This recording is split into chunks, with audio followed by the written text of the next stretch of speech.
To Brighton academy. Brighton academy में आपका बहुत बहुत स्वागत है।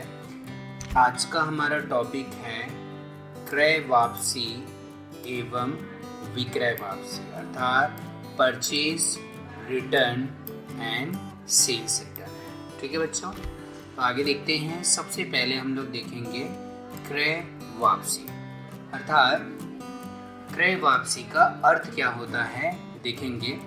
तो इसका मतलब होता है माल के क्रय के पश्चात जब किसी कारणवश ग्राहक माल को क्या कर देता है, वापस करता है। मतलब ग्राहक खरीदे हुए माल को क्या कर देता है, वापस कर देता है। तो इसे हम लोग क्या कहते हैं बच्चों, क्रय वापसी कहते हैं, जिसे बाह्य वापसी भी कहा जाता है। बाह्य वापसी क्यों कहते हैं? क्योंकि हमने जो माल खरीदा था, हम ग्राहक हैं, हमने माल खरीदा था, वो किसी बाहरी व्यक्ति को हमने वापस कर दिया। ठीक है बच्चों, इस कारण से इसको बाह्य वापसी भी कहते हैं और इसी को क्रय प्रत्यय भी कहते हैं। प्रत्यय का मतलब होता है रिटर्न अर्थात वापसी, अर्थात क्रय वापसी और क्रय प्रत्यय का मतलब एक ही होता है। ठीक है बच्चों, इसे बाह्य वापसी को रिटर्न आउटवर्ड भी कहते हैं। ठीक है बच्चों, तो क्रय वापसी का सीधा सीधा मतलब है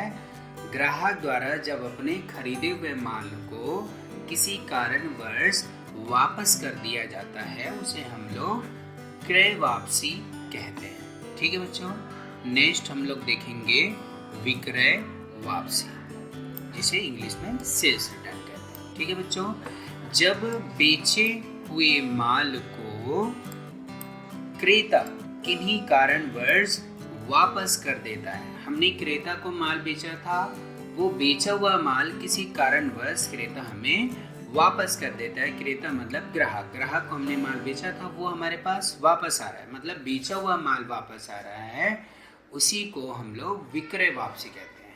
ठीक है बच्चों, इसे आंतरिक वापसी भी कहा जाता है। क्यों? क्योंकि आंतरिक का मतलब क्या हो गया, हमने जो किसी बाहरी व्यक्ति को जो माल बेचा था अर्थात ग्राहक को, वो हमारे पास वापस हमारे पास ला रहा है, मतलब हमारे पास अंदर आ रहा है, वो सामान हमारे दुकान में अंदर आ रहा है। इसी कारण से क्या कहेंगे, आंतरिक वापसी, जिसे इंग्लिश में हम लोग रिटर्न इनवर्ड भी कहते हैं। अब आप लोगों ने सारे टॉपिक को समझ में आ गया। बाकी मैं बार बार वापसी के बारे में बात कर रहा हूँ, उसके बारे में हम लोग समझते हैं कि वापसी के पीछे क्या कारण होता है। तो जब हम लोग किसी ग्राहक को माल भेजते हैं तो वो माल क्या होता है, खराब होता है। तो किसी कारणवश ग्राहक उसे क्या करता है, देख लेता है, तो वो क्या करता है, उस माल को वापस कर देता है। पहला कारण हो गया। दूसरा कारण होता है नमूने के अनुसार माल ना होना। नमूने के अनुसार मतलब जो उसने माल हमें मंगवाया था उसके जगह में कुछ दूसरा माल हमने भेज दिया। मान के चलो उसने ब्रश मंगाया था, बट हमने उसको टूथब्रश भेज दिया, सॉरी। ठीक है बच्चों, तो thank you for watching this video. Please मेरे चैनल को लाइक कीजिए, सब्सक्राइब कीजिए और शेयर कीजिए।